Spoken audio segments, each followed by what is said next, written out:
session.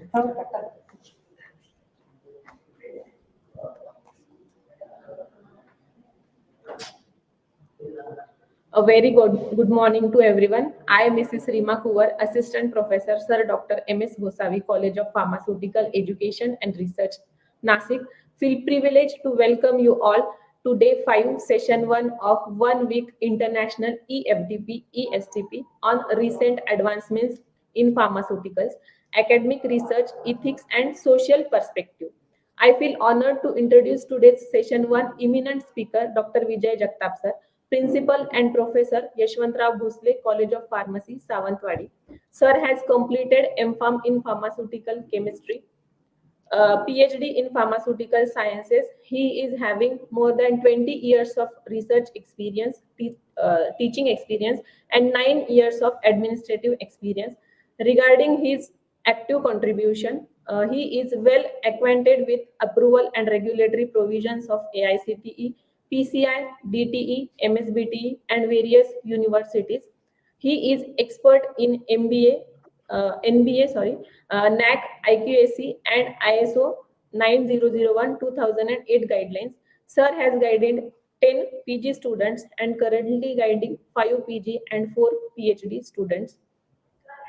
He is in BOS as expert member in research and academics at School of Pharmaceutical Sciences, Sanjay Ghodawat University, Kolhapur since 2023.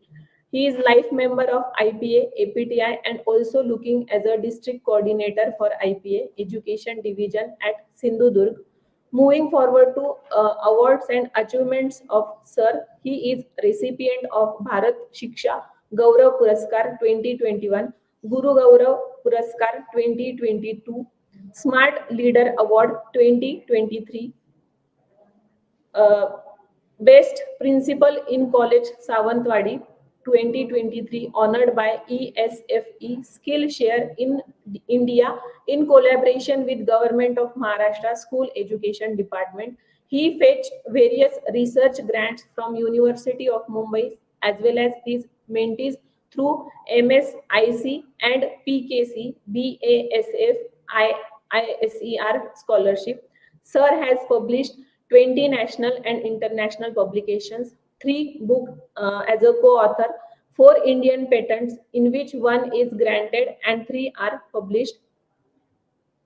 Topic of this session is Code of Ethics and Conduct for Professional Development.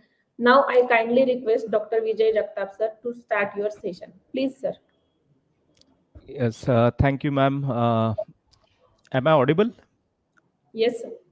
Okay. Would you like to share my? Yeah, thanks. Yes. So thanks, Rima, ma'am, once again. And Thank you.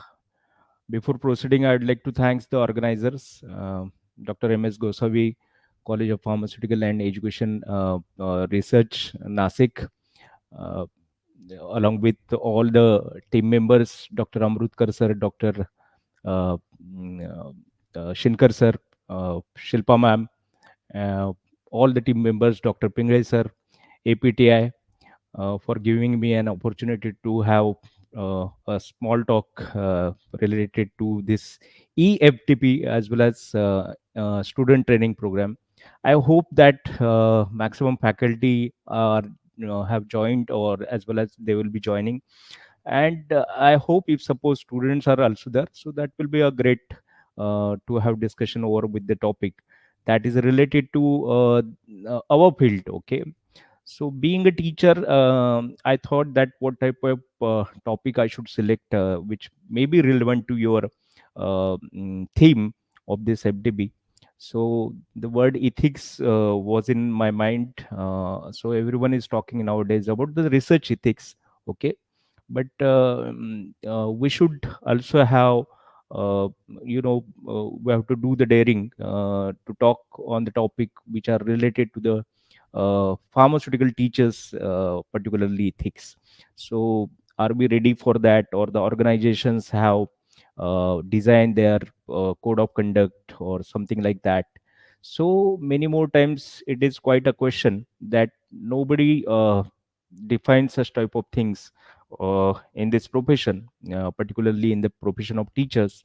and even for the profession of higher education teachers. So the today's topic is relevant to the code of ethics and conduct for professional development.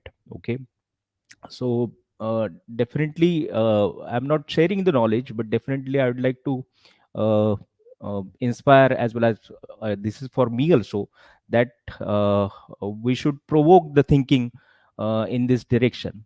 So as we know that September 5 in India happens to be a teachers day in India, because it is the birthday of Dr. Radhakrishnan, the second president of India, who happened to be a teacher.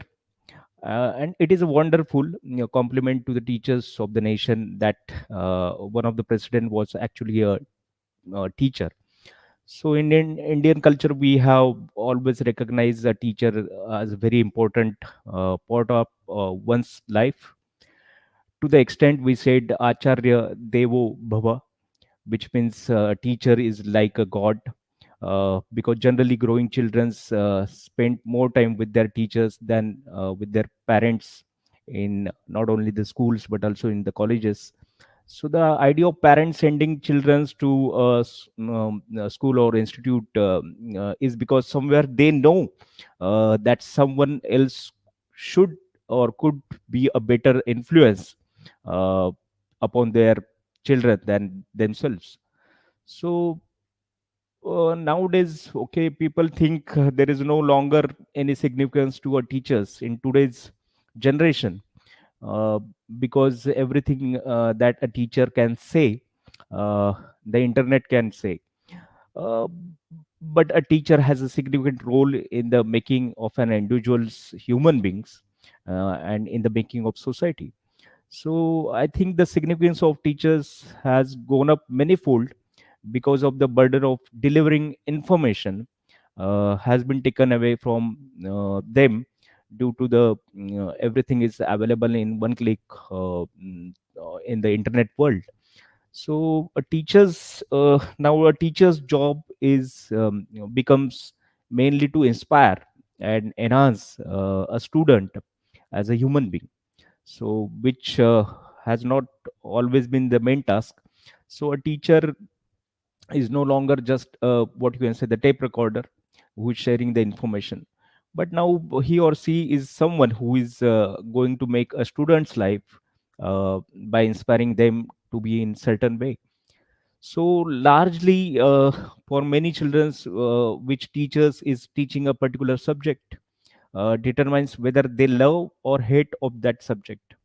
So if a student identifies with the teacher, and if the teacher is inspiring enough, so the subject suddenly becomes interesting. So a teacher definitely plays a big role in the process of enhancing capabilities and developing a child's interest in a particular subject. So if we have to build any nation, or profession into something worthwhile, the highest caliber of people should go into the teaching field. So what kind of influence the child comes under in those years, okay, it determines many things about their life. So the best quality of minds, the highest level of integrity, and the most lively levels of inspiration should go into the making of a teacher. So but today we have set up some economic and social situations where many people become school teachers, or college teachers, only because they cannot go anywhere else. So this is not the true for all the teachers, of course, but this is happening with many teachers. So this has to change. If this does not change, we will not build a society uh, of any substance. So we will build very low quality human beings. So a low quality society and low quality nations directly. So mm, what type of qualities or what type of principle should develop by the teacher? So this is I'm going to provoke this presentation. I'm not saying that teacher means does not only he has a lot of PhDs hanging from his head, and what you can say the teacher means that person. But but the teachers mean that person presence. People should learn things that even the teachers does not know, means his presence inspires the students and the whatever the society ultimately. So you know, ultimately childrens are humanity in the making.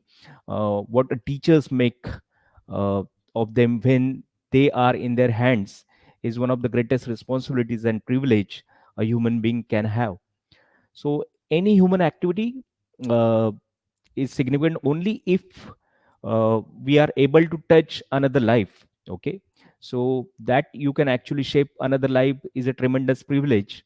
uh, when such a privilege is being vested in someone's hand, it is important that the highest caliber of minds and the highest integrity and inspiration goes into that. So I hope that most of all the maximum students and faculty have joined, so we can move to the main topic, where uh, we will focus on some of the some interesting questions and all these things. So my first slide is related to only uh, one sec.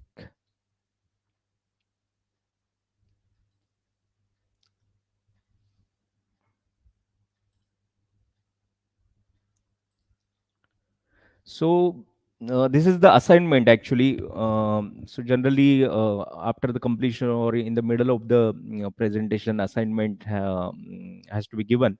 But uh, I'm sharing with you all one assignment, okay, right now. And through that, I would like to ask you some statements, and you have to just go through that, read each statement, and ask yourself, do you think that this statement is true or false? Okay, for the teaching field, as well as teachers also related to the students. So then just mark each statement as a either true and false. Okay, so the same time I'd like to see the whatever the responses are there. So I would like to request, ma'am, if you would like to share uh, the Google form. Can you hear me, ma'am?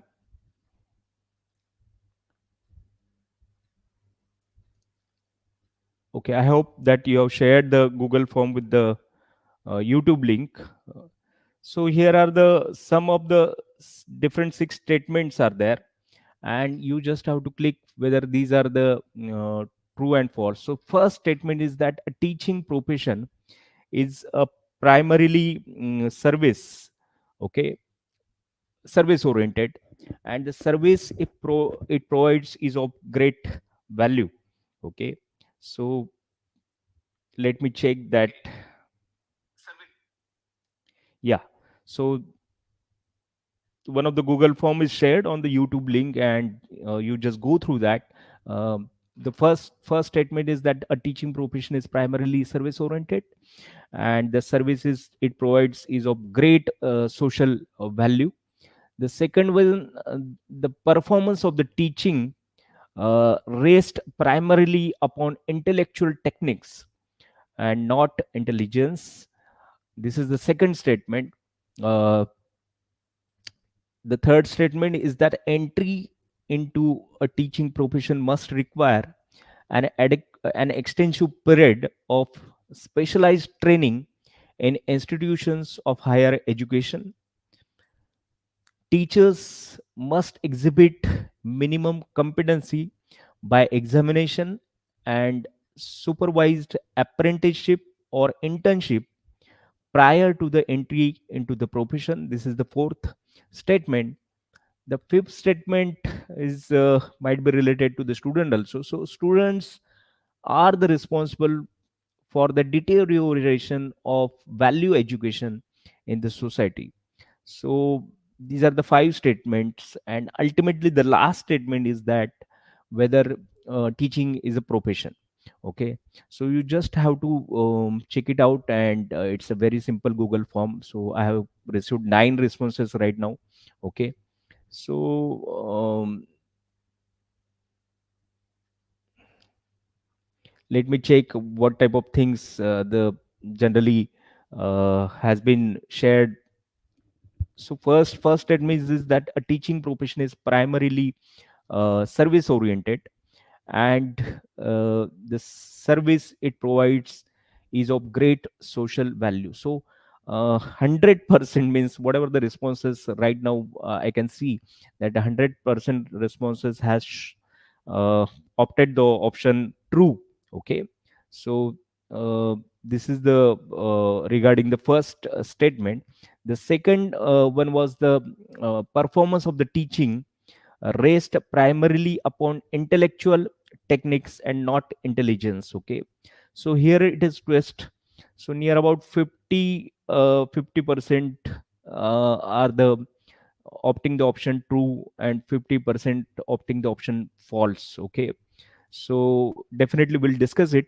The third statement is that entry into a teaching profession must require an extensive period of specialized training in the institution of higher education. So it's 75% of faculty or students are saying yes. Okay, it's true. Okay, so entry into the teaching profession must require an extensive period of specialized training in an institution of higher education. Next statement is related to teachers must exhibit minimum competency by examination and supervise apprenticeship or internship prior to entry into the profession. Here also 70, more than 75% uh, has been saying this statement is true. Okay, then fifth statement is related to the student. Students are the responsible for the deterioration of the value education in the society. I don't know what are the delegates or whatever the participants are there, so are they maximum faculty or students, but here it's near about 50-50% true and false. I can see in the fifth statement 50% are saying that yes, it's true that students are responsible for the deterioration, and 50% are saying it's false statement. And the last is interesting, that is a teaching is a profession. So teaching is a profession. So yes, more than 70% are saying it's true statement. Okay, so I'm glad that still responses are coming, and that's good thing. If you are going through the this statement, read it very carefully. Okay, there is no actually the true and false means you can check it out as a true. I'm not going to give you marks or evaluate or something like that, because it's a opinion. I'm just wanted to say that how many different opinions are there regarding this profession. Okay, and everyone expects something different thing.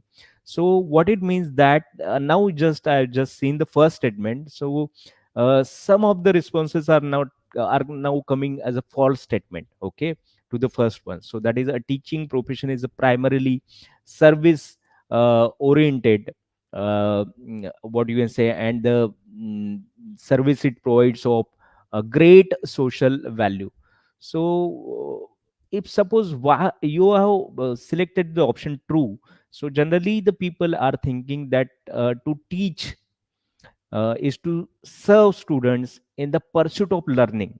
Okay, and learning is of great social value. So generally every maximum 70, 80, 90% mentality is taking that statement as is true, and their reason for selecting this as a true statement is that this one what I said. But if suppose someone is taking this as a false statement, so what it means that they are thinking differently. uh, they are thinking in a traditional way. Okay, so traditional attitude view teaching more as an academic pursuit of disciplinary knowledge. Okay, so than a service to be provided. So that's why many more are thinking that whatever the current education system is there might be possible, but it's not of the primary it's a service oriented. But we have to develop student in a disciplined way. Means okay, Just like in ancient way, the students were going to the acharya and they were living for 12 or years or something like that. So it was not a service, okay, it was a development of that student in a very perfect disciplinary way. So it was not related to service. So if suppose somebody has selected it as a false, definitely I have not given you the something option over there to write the why you have selected the false, but definitely you can mail me later. The second, what I told, that performance of the teaching rest primarily upon the intellectual and not intelligence. So once again, let me check once again how many responses are related to this. That I can see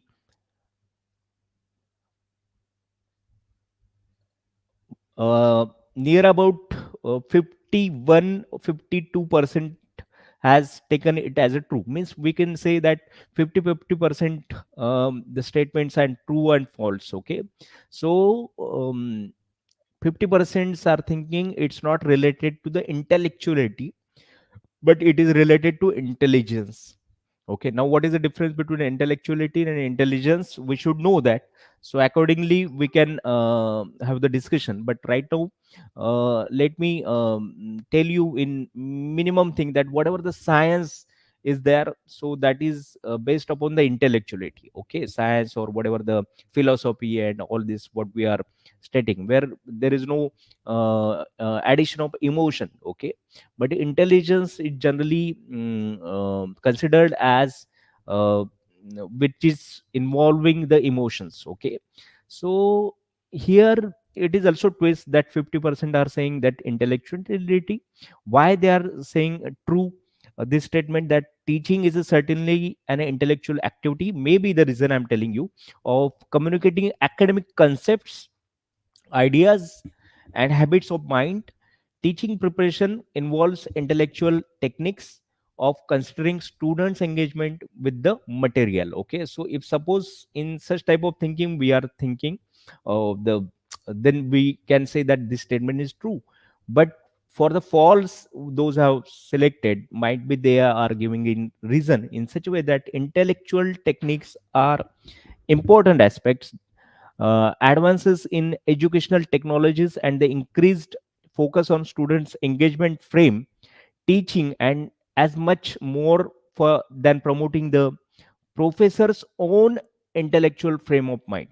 Okay, so instead of overburdening of intellectuality to student, if suppose professor is inspiring the student, okay, with the emotions, by using the intelligence to search the answers for the different questions, then second statement is false according to the who has selected the 50%.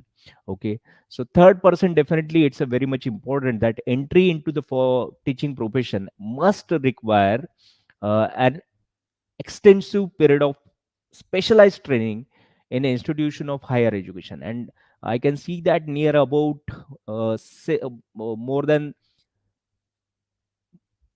70% has said this statement as a true. Okay, so nowadays if suppose we are seeing the advertisement, okay, requirement of, for the teachers in pharmacy. Okay, suppose anyone is running the B pharmacy college, so what they will advertise that required assistant professor or whatever the, and minimum qualification is M.Pharm in the specialized whatever the subjects. Okay, there is nothing extra. So we don't have any what you can say the uh, mm, training or something like that, where we can say we know how to teach. Okay, so in school at least there is a diploma in education or bachelor in education, D.Ed, B.Ed, what we are saying.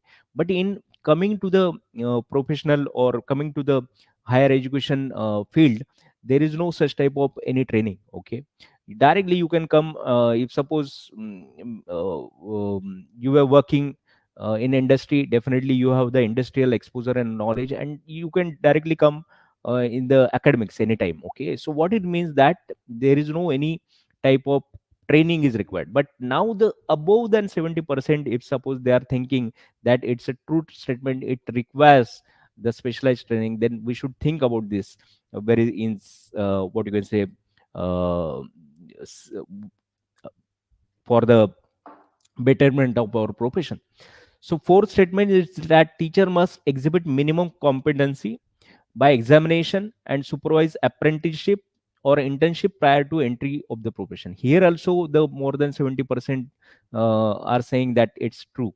Okay, we don't have any type of exam to enter into the teaching profession, particularly in pharmacy also. So we can enter anytime without any apprenticeship or without any examination or internship or something like that. Okay, so this is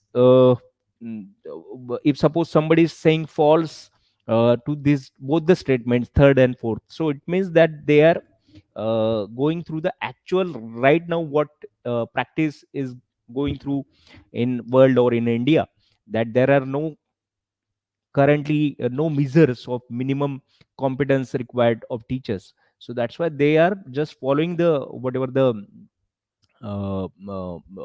minimum eligibility criteria is there given, so according to that they are considering it as a false. Okay, next one is interesting, that is students are responsible for the deterioration of value education in the society. So I told just 50% are the answers true and false, but now more than 60% had said it as a false. Okay, that students are responsible, that is good sign. Okay, being a teacher we should never say if suppose faculty members are there, we should blame to others. Okay, the honest answer maybe I'm not going to give you the answer. Okay, but generally it is expected that every time every generation blaming on their what you call the parents or whatever the coming new generation, it's every time. Okay, every time we thinking that the opposite one is the wrong. Okay, and according to that we think and we always blame to the others. Okay, but here it is interesting that more than 60% are saying that students are not responsible. Okay, so that is good thing. Okay, last is that the question is teaching is a profession. It's also one of the major question. Okay, profession, what is the definition of profession, that we also should know. Okay, if you are saying a doctor, okay, if you are saying a lawyer, okay, if you are saying a nurse, so we are saying they are the professionals. Okay, they are having the, they are carrying the some profession. Okay, they are bind according to some acts.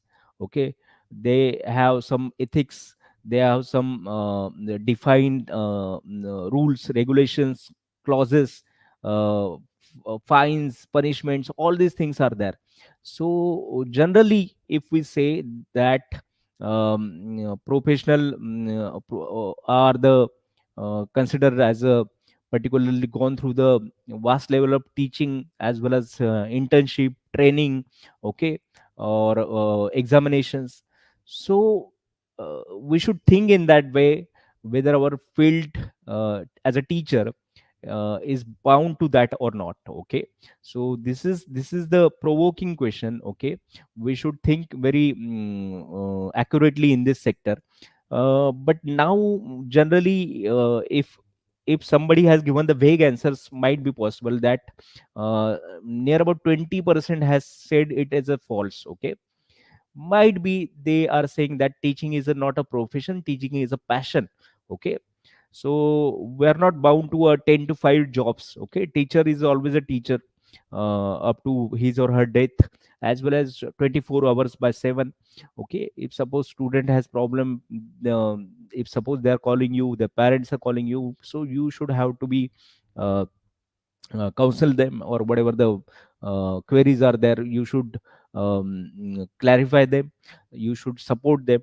So but 20% are saying that it's a false statement, teaching is not a profession, or is a profession, it's a false statement. Okay, so it is also one of the interesting thing that we should uh, go through.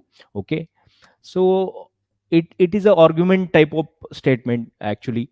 So why the peoples are saying false, might be chances that teachers may be required to complete extensive training, as I like said, and in particular their discipline. Okay, and if suppose we are not going through, then we can't say that this is the profession. Okay, so whatever the definition of profession is there, according to that point of view, they have seen. So thanks very much that you have shared that very enthusiastically the responses, and in a activity basis. Definitely I would like to share you one more activity. Okay, but I'll be sharing you at the time of end of this presentation. And I would like to request the organizer that without submitting uh, that activity, do not give them certificates. Okay, so some discipline should require to the faculty members also. Okay, so let's go to the next slide. Consider some scenario. Okay, I'll share you the scenario or situations based some questions which may create a dilemma in your mind. So what will be your answer, or you can say the case study type of questions are there. Okay, so what is the first one? Let me check.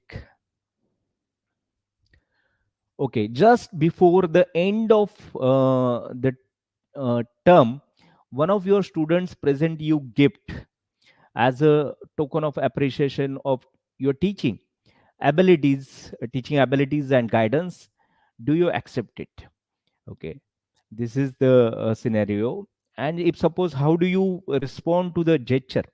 Okay, so definitely I'd like to share you the Google form, but not right now. Okay, we'll complete this module and presentation, and later you can have the same time submit the this scenario answer. Okay, so you got this first scenario. Second one, in your online teaching course, students are not responding and following protocols.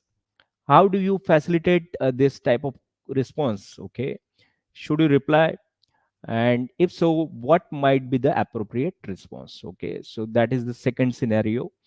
Then let me go through the another slide. uh,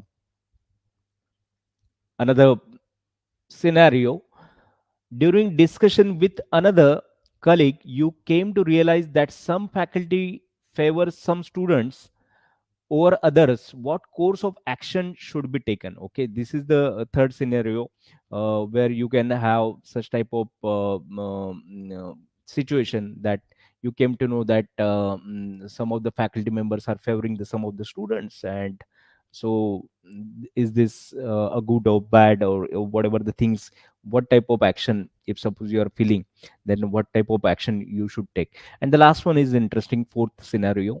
Okay, students wanted to celebrate your or you can say their birthday in the classrooms. Do you allow them? Okay, so actually that is the two questions. The statement is that students wanted to celebrate your or their birthday, means it means that you are allowing, okay, your birthday. So but the question is that are you going to allowing in classroom? Actually there are two questions. So if suppose you are not allowing any celebrate birthday of yours or theirs also, so what are the what are the, what you can say, the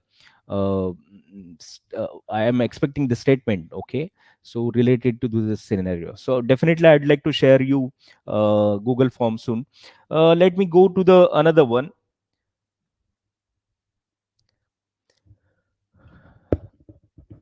Okay, so as a teacher, I should definitely give you the learning outcomes, LOs.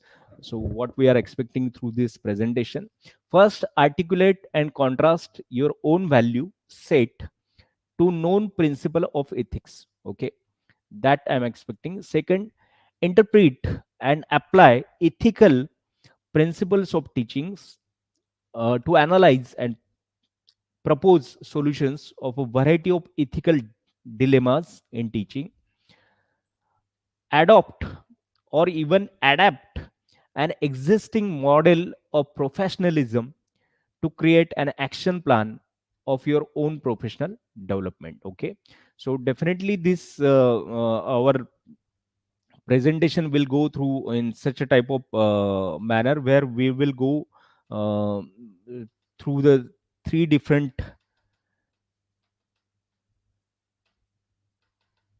sections. Rather, I can say that first is related to ethics principles, then professionalism and professional development. Okay, and these are the learning outcomes what I'm expecting. So third, I said that adopt or adapt an existing model of professionalism to create an action plan for your own professional development.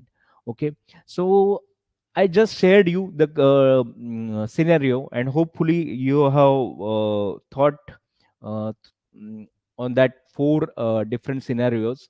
Uh, was it easy to give you answer to these questions? So if not, then what is the correct procedure? Okay, how I can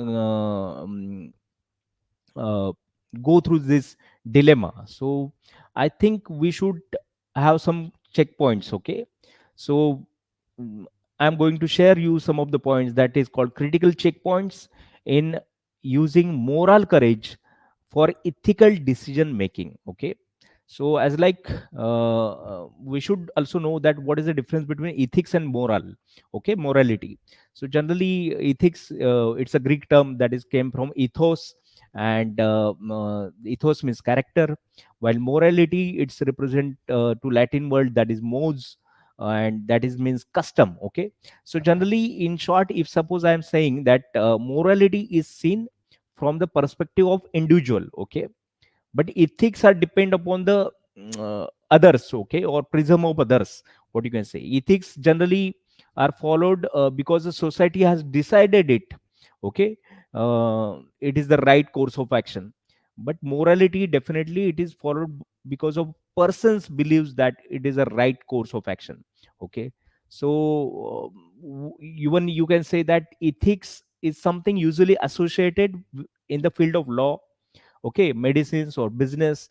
And ethics does not have religious connotations. Okay, but morality has a religious connotation. So hope that you got the difference. So if you wanted to go through this scenario and wanted to clarify such type of things, then you should have some critical checkpoints. Okay, so these are the some of the critical checkpoints. First, evaluate the circumstance to establish whether moral courage is needed to the situation. Okay, this is the first. Second, determine what moral values and ethical principles are at risk or in the question of being compromised. Okay, then ascertain what principles needed or need to be expressed and defended in the situation.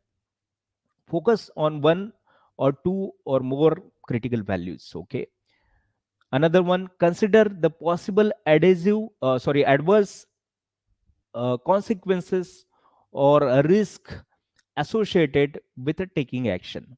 Okay, fifth, assess whether or not the adversity can be endured. Determine what support or resources are available.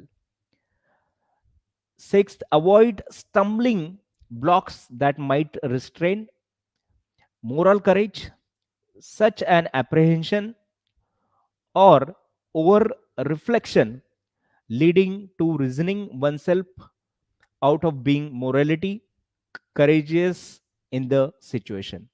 Okay, and seven checkpoint, that is continue to develop moral courage through education, training and practice. So I'd like to congratulate that you have participated in this e-FDP, means this is the part of training.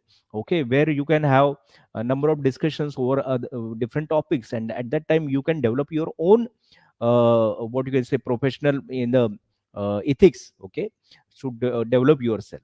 So I hope that if suppose you are following such type of things now, the checkpoints, then maybe nobody is right or wrong here also. Okay, if suppose somebody is accepting or somebody is refusing, but you should have your own moral principles. Okay, for that purpose, and according to that, if you go through that, then it will be it would be helpful. Okay, so this is because we don't have the teachers ethical point of view guidelines. Okay, so everyone can define ethics or in their own way, depend upon their moral. Okay, so let me go to the another slide. So generally what type of ethical principles teachers must have. Okay, so if suppose you have generally following such type of principles, definitely you are on the link towards the professional development. Okay, first all of you know that is uh, content competence. Okay, so as like first I have asked you some query, some related statements, and maximum seven more than 70% has said that yes, competence is required. Okay, so subject knowledge and whatever the your specialization, so that is very much important. Okay, for your own interest as well as related to the course goals and whatever the objectives. So definitely you must ensure the appropriateness and representativeness of the course content. Okay, whatever you have taking the course. Okay, so that is the prerequisite. Okay, so you must be familiar with your course, so that is competence is required first. Second, uh, pedagogical competence. Nowadays it's very much important. Now just we are having the online discussions, online session, so this is also one of the type of instructional method. So we should adopt, or we should familiar with different technologies as well as different instructional methods. Okay, so you must have adequate pedagogical knowledge and skills. Okay, that is requirement, or ethical principles for the teachers. Then take active steps to stay current regarding teaching strategies that will help students learn relevant knowledge and skills, and will provide equal educational opportunity for diverse groups. Okay, third, dealing with the sensitive topics. Okay, so if suppose topics that students are likely to find very sensitive or discomforting, okay, are dealt with in an open, honest and positive way. Okay, so this means teacher acknowledges at the outset when a particular topic is sensitive, and explains why it is necessary to include in the curriculum. Okay, so this is also one of the ethical principle should be followed by the teacher. Then next is a student development. Okay, so definitely teacher is responsible for designing instruction that facilitates learning and encourages autonomy and independent thinking in the students. So treating students with respect and dignity, so ultimately it is important in the development of the student. Okay, you should not be a biased mind with depend upon the number of factors. Okay, so avoiding the actions and detract unjustifiably from students development. Okay, so example, you should arriving for class underprepared, falling to design effective instructions. uh, so these are the some of the what you can say the uh, qualities, ethical qualities teachers must uh, have. So next is the dual relationship with the students. So one of the earlier we have some scenario, so that time we have seen that you should teachers should avoid favoritism or unfairness. Okay, so keeping relationship with the students focused on pedagogical goals and academic requirements. Okay, so this type of things, to avoid the conflict of interest, a teacher does not enter into a dual role relationship with students that are likely to detract from student development. Okay, or lead to actual or pursued favoritism uh, on the other part of the teacher. Sixth is definitely confidentiality. Okay, so students grade, attendance record and private communications uh, are treated as a confidential material. So uh, and are released only with the student consent. So this means that teachers are responsible for entitling students the same level of confidentiality as would exist in lawyer client, okay, or doctor patient type of relationship. So that is seventh. Sixth one, seventh is the respect for colleague. Okay. So as a teacher, we should respect the dignity of our colleague, as well as works cooperatively with the colleagues in the interest of the fostering students development. So that is also one of the main principle. Principle 8, that is valid assessment of the student. Okay, so definitely, given the importance of assessment of students performance in teaching and students lives and careers, so instructions are responsible for taking adequate steps to ensure that assessment of students is valid, okay, open, fair, and what you can say, the not bias. So it's very much important that whatever the assessments you are doing, that will be that should be valid. And the ninth principle that is expected from the teacher, that respect for institution. So in the interest of students development, teacher is aware of and respect the educational goals and policies and standards of the institution in which he or she teaches. So he or she should have the respect for the institution. Okay, so teachers should uphold the educational goals and standards of that institute. So that is very much the teachers must abide to the policies and regulations so pertaining to the education of the students of that institute or wherever the department. So that is the ethical principles for the teachers. So these are the nine ethical principles, you can say. The same way, I'd like to go through the as students are there, student training program. So I'd like to share in very short time that what type of moral values student also should have. Okay, so every time, definitely, many more time teachers are saying that student don't know how to learn, and many more times students say that teachers don't know how to teach. Okay, but teacher forget that he was also one of the student at the one level, or student also should agree that teacher is also a human being. So if suppose a rapport will be there, definitely, if suppose they are following such type of principles and moral values, then definitely it would be good for the professional development. So what are the moral values? Everyone know, just I'm going through that. First is honesty. Whatever the moral values are not there in the student, doesn't matter, but only one is important, that is the honesty. So honesty is the best policy we know since from the childhood. So if suppose you're honest, definitely world will open the doors in a different ways. So student will also have this policy, that is very much important, that is the honesty. Okay, so honesty, respect, responsibility and accountability, kindness and empathy, tolerance and diversity, patience and self discipline, integrity, okay, gratitude. So this is very much important nowadays, that gratitude is one of the what you can say, willingness to express appreciation for what you have. Okay, so and it all start with the happiness.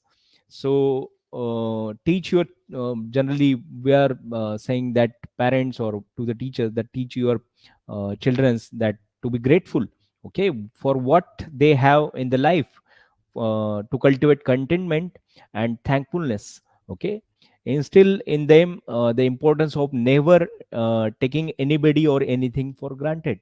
So gratitude and humility. Then environmental consciousness, students also must knows the importance of environment. So in fact, it may be related to electricity, water uses in the campus and all these things. So they should have the out of the box thinking in such way. Okay, they should not think that college के लिए electricity जा रही है या पानी जा रहा है मेरा क्या जा रहा है, not like that. Okay, we should think in environmental. If suppose you are conscious, definitely you are thinking out of the box. Hard work, then sharing and cooperation and compassion. Okay, so the last one is very much important, that is compassion. So uh, it is very much important what you can say, the moral values is expected from the students. Okay.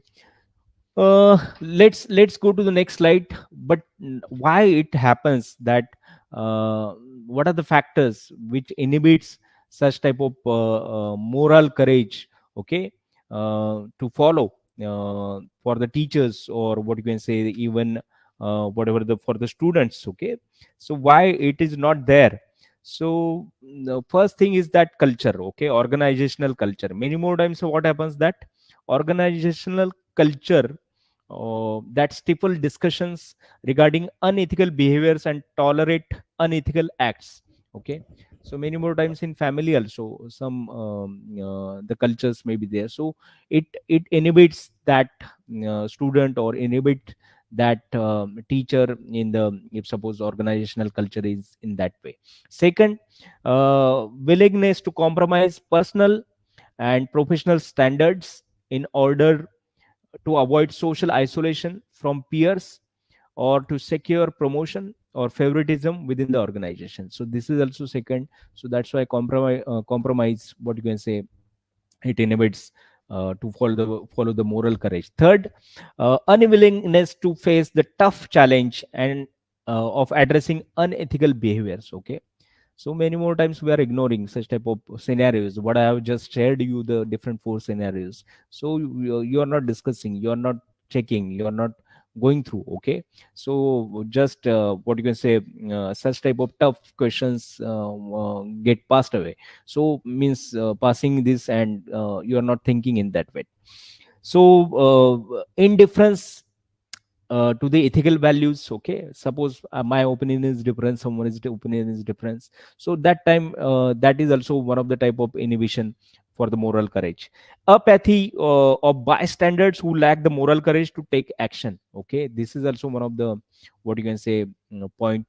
And the group pressure, so generally group things that supports a united decision to turn the other way when unethical behaviors are taking place, okay. So that is also, might be possible that I'm not a corruptive person, but what type of group I have, so I am also just blindly following the whatever that they are saying, so like that may happens. Tendency to redefine unethical behaviors as acceptable, okay. So these are the some of the inhibitors. Right now 52, near about, okay, let's go to the next slide. I hope you can answer this question online on the YouTube. I'll check it right now. So this is the trolley problem. Okay. So generally it is very famous, trolley problem. If suppose one of the trolley or engine, railway engine, is coming on the track, where on that same track, near about five workers are working, and they do not aware that something trolley is coming in that direction. Okay, but you have,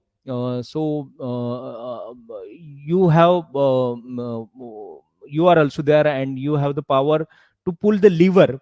And if you are pulling that lever, okay, and trolley may goes to the another track, or in that track, suppose so nobody is there, okay. So what you will do, definitely you will pull the lever, okay, and will save that five workers, those are working on that same track. But now the situation is what, that on this another track, one person or one worker is also there, and he's also not aware about the trolley and all these things, engines. So what you will do, are you going to pull the lever, okay, and save the five workers? So ultimately that trolley will go to the another track where only one uh, person or worker is working, okay. I'd like to expect the answers on YouTube if possible, okay. Are you going to pulling that lever?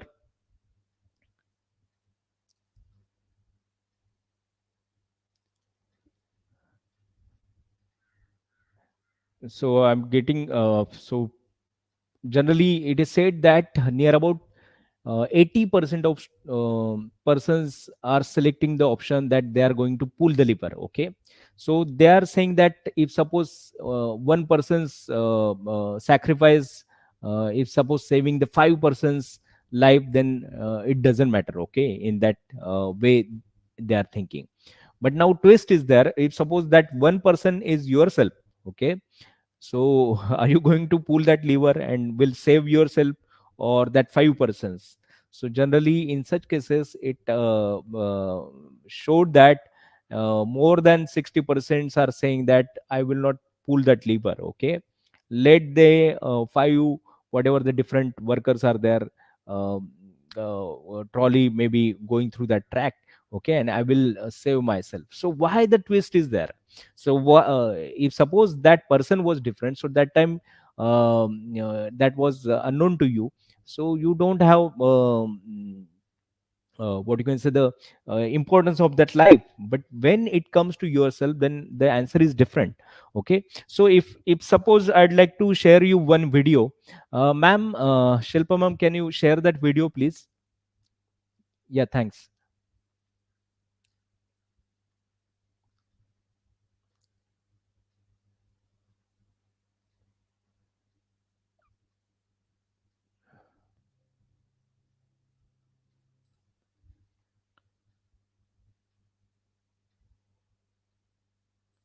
Kindly play the video.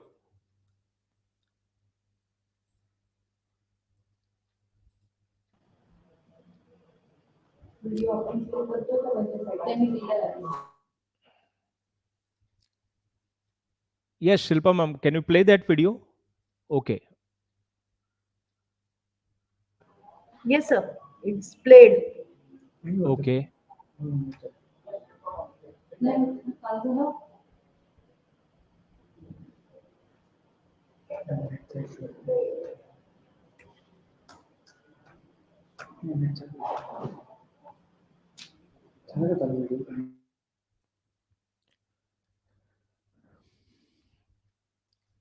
I think it's not played.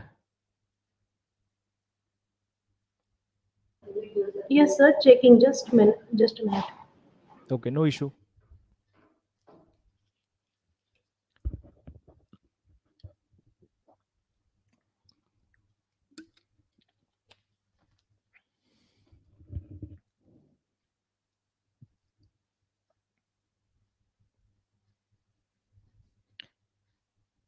Otherwise, I will share the screen, entire screen. Yes, sir, that will be good because there's some issue in the video. Okay, okay. Yeah. So you just stop it, okay? 1 second.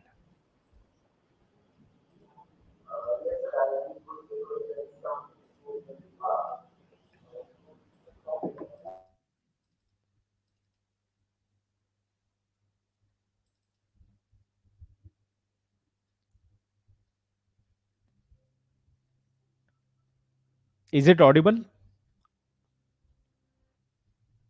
No, sir, I guess you'll have to share the audio too. There's this option to share audio, Okay, yeah, in the share screen. okay, 1 sec.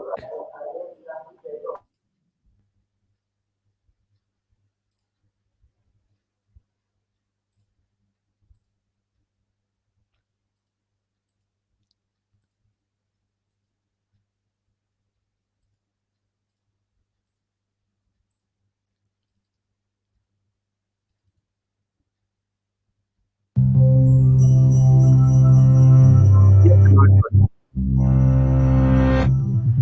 Imagine you're watching a runaway trolley barreling down the tracks, straight towards five workers who can't Is it escape. audible? You happen to be standing next to a switch Yes, sir. It that is will audible. launch you Okay, onto a that's good. second track. Here's the problem. That track has a worker on it too, but just one. What do? Do you sacrifice one person to save five? This is the trolley problem, a version of an ethical dilemma that philosopher Philippa Foot devised in 1967. It's popular because it forces us to think about how to choose when there are no good choices. Do we pick the action with the best outcome or stick to a moral code that prohibits causing someone's death? In one survey, about 90% of respondents said that it's okay to flip the switch, letting one worker die to save five. And other studies, including a virtual reality simulation of the dilemma, have found similar results. These judgments are consistent with the philosophical principle of utilitarianism, which argues that the morally correct decision is the one that maximizes well-being for the greatest number of people. The 5 lives outweigh 1, even if achieving that outcome requires condemning someone to death. But people don't always take the utilitarian view, which we can see by changing the trolley problem a bit. This time, you're standing on a bridge over the track as the runaway trolley approaches. Now there's no second track, but there is a very large man on the bridge next to you. If you push him over, his body will stop the trolley, saving the 5 workers, but he'll die. To utilitarians, the decision is exactly the same. Lose 1 life to save 5. But in this case, only about 10% of people say that it's okay to throw the man onto the tracks. Our instincts tell us that deliberately causing someone's death is different than allowing them to die as collateral damage. It just feels wrong, for reasons that are hard to explain. This intersection between ethics and psychology is what's so interesting about the trolley problem.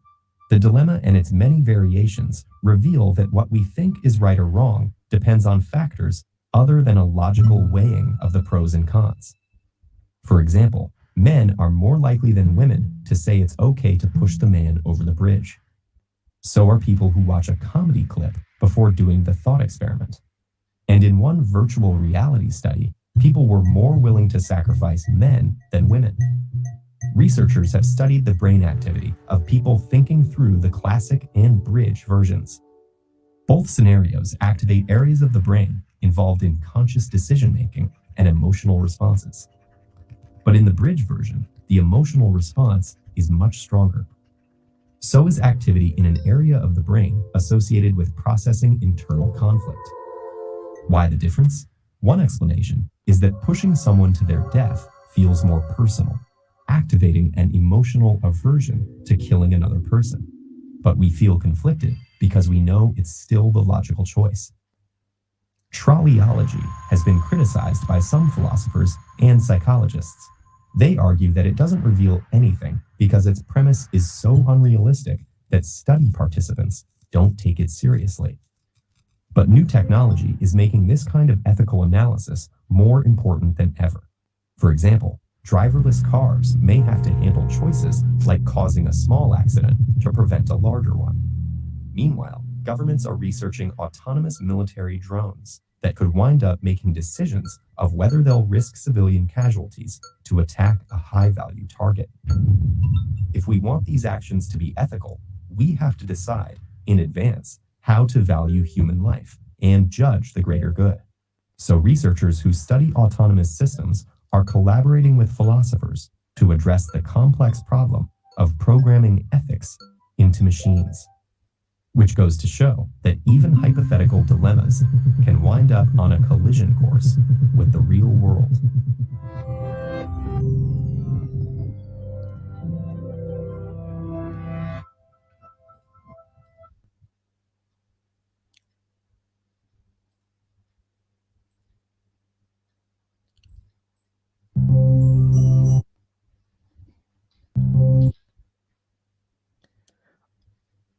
Okay, so thanks for watching this video. Okay, last 1 or 2 slides are there.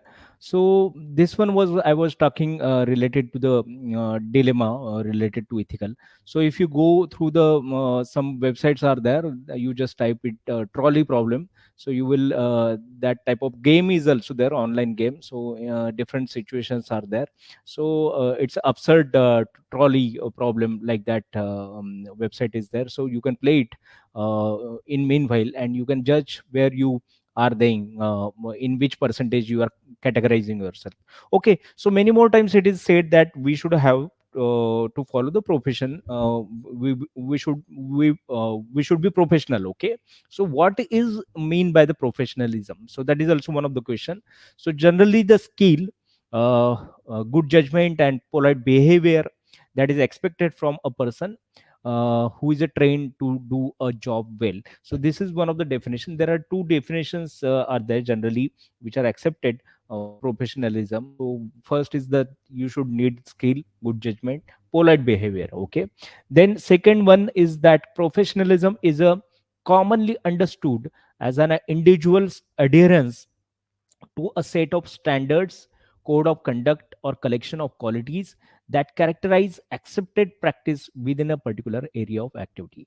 Okay, so that's why I was telling that now a need is there, so that every institution or organization should design code of conduct. Okay, code of conduct for students, code of conduct for teachers, code of conduct for non-teaching staff, code of conduct for their own management. So like that, if suppose different policies they have designed, it may be very institute to institute, it may be very university to university, but if suppose you are following that of code of conduct, then definitely that is a good sound judgment. So you will act, you will do your job in that particular uh, professionalism.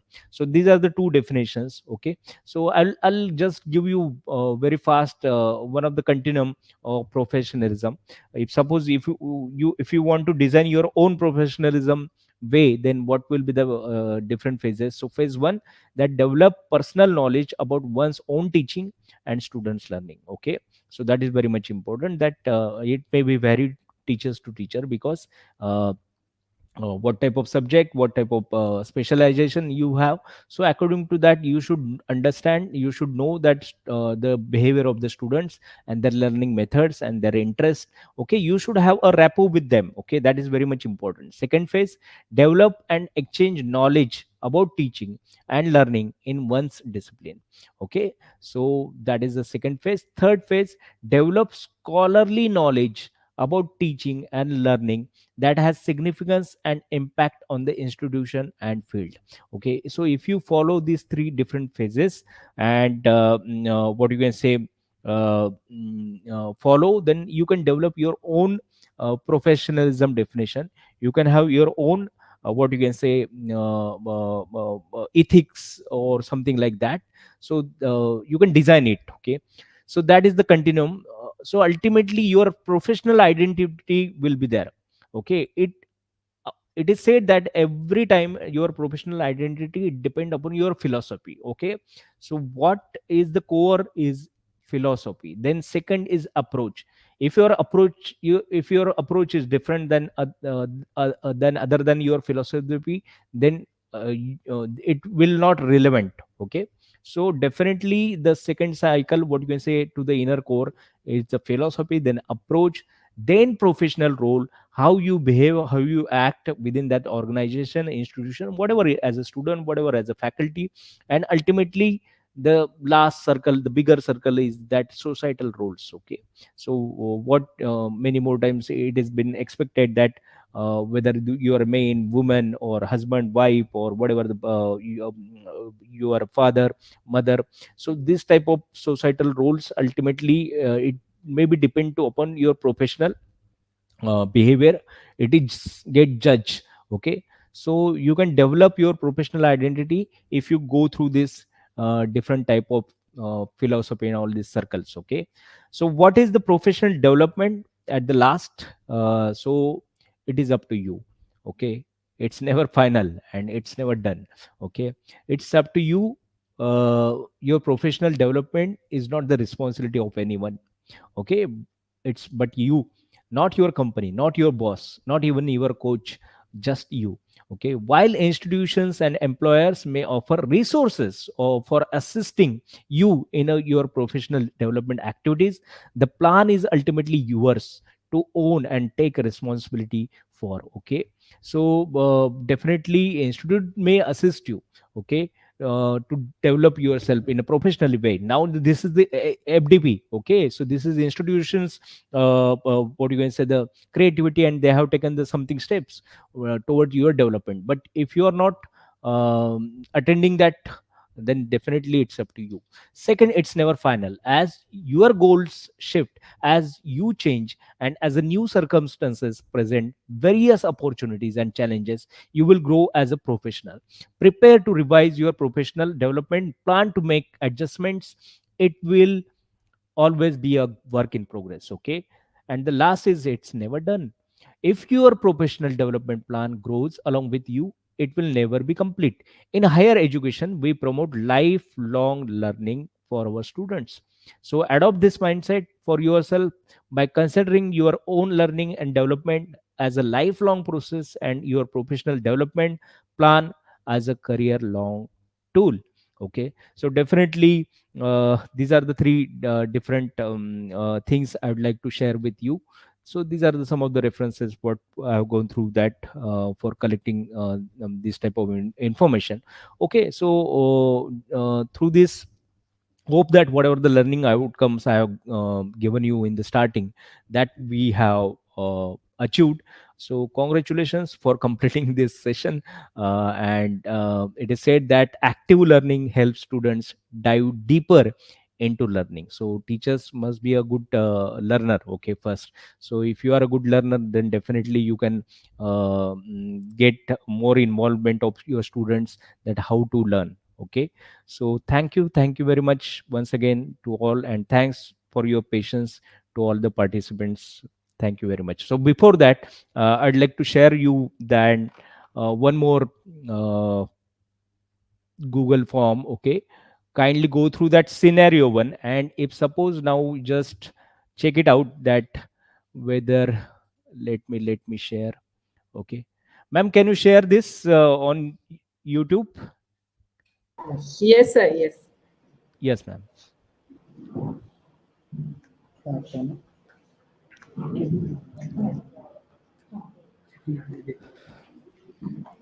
तुम्ही करताय का?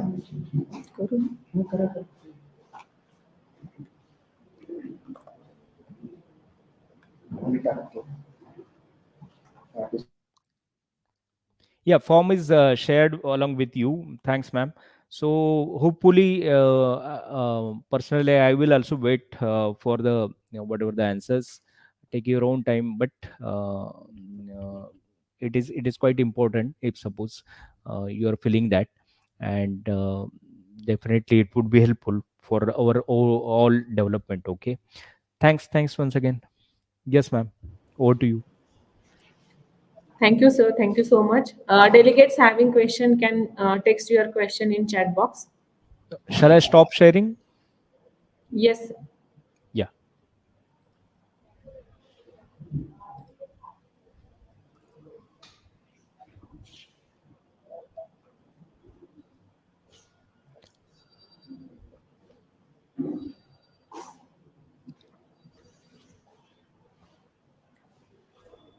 We will wait for 5 minutes for questions, sir.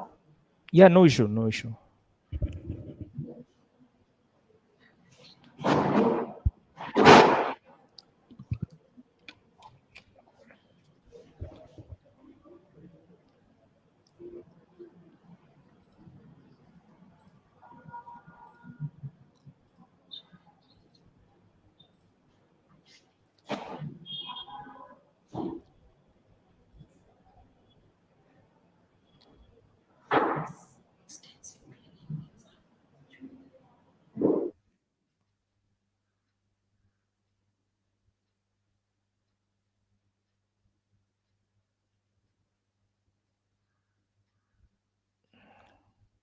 Can you share the last screen?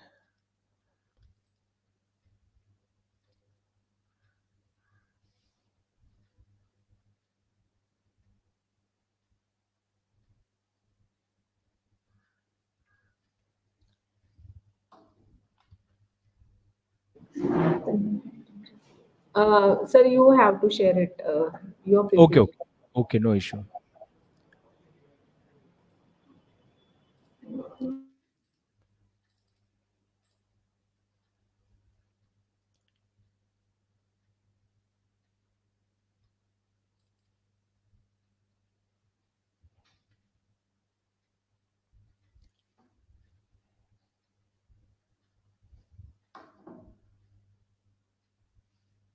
Okay, I think no questions are there. Okay, that's good. Uh, Thank you, sir. Thank you so much. We highly appreciate your valuable guidance on code of ethics and conduct for professional development. You highlighted on various scenario related to teaching profession. You explained learning outcomes in teaching profession. You explained the difference between terms ethics and moral very well. You gave brief knowledge regarding ethical principles for teachers. Thank you, sir. Now I request you to please accept certificate as a token of love on behalf of our college. Thank you once again.